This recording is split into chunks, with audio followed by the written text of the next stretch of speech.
Last week, covering the verse we've been focusing on, I talked about the fact that fear has a very bad side, and that in our fallen world there's a clear and present danger that just leads everyone to have to deal with fear. As a Christian, I have a perspective that doesn't remove fear, but does change my perspective on fear. In many ways, certain fear is amplified when you grow in knowledge. When we read, the fear of the Lord is the beginning of knowledge, we don't just think, okay, I want knowledge, so I guess I'll start fearing the Lord. It's the knowledge that leads to fear. Remember the two trees in the Garden of Eden?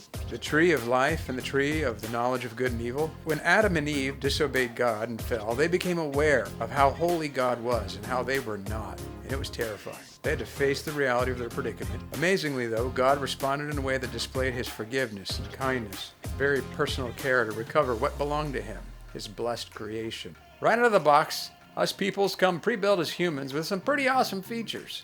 And some crazy bad ones show up as well. How they got there is another lesson, but there's no denying we all need a recall because of mine-itis. We tend to scoop up and try to take what is ours and think we have authority, property rights, and ownership apart from the God who gave us life and the freedoms and gifts we enjoy.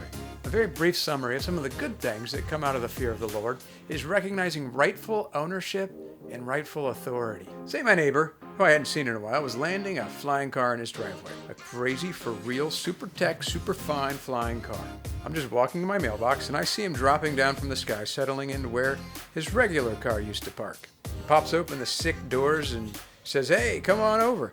And I remember he had worked for NASA and SpaceX and James Bond, and with confidence I run over and hop in.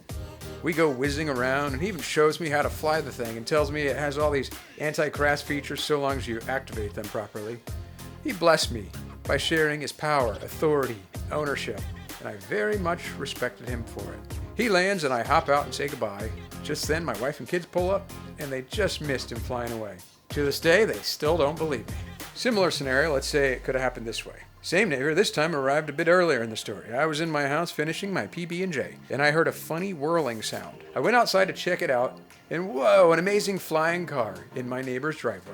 Sick doors open, nobody around. Maybe my neighbor went inside for a smoothie. Well, I decided to check it out, and then I decided to jump in. And for some crazy reason, I think I should take it for a flight. I mean, what are the chances this opportunity comes around again? Well, of course, I don't know about the anti-crash feature or how to activate it, and all I accomplish is immediately crashing right into his house and destroying the flying car and the house. Unbelievable, but I survive, and I'm left standing next to my neighbor with his smoothie and an angry scowl and a little peanut butter on my face. So yeah, that's a little far-fetched, and it's probably hard for you to imagine the stupidity of me violating my neighbor's rightful authority and ownership of his flying car. Well, the real story is a gazillion times more shocking than if that were true and made the headlines. Because the real story is God made the world and everything in it. The earth is the Lord's and all that it contains. And that includes us. And when God created us, he blessed us. He gave us amazing things. He gave us women, not to possess his property, but to enjoy each other in a oneness, in a powerful relationship. But is this all simply ours or is it God's? Is the earth his or did he give it to us?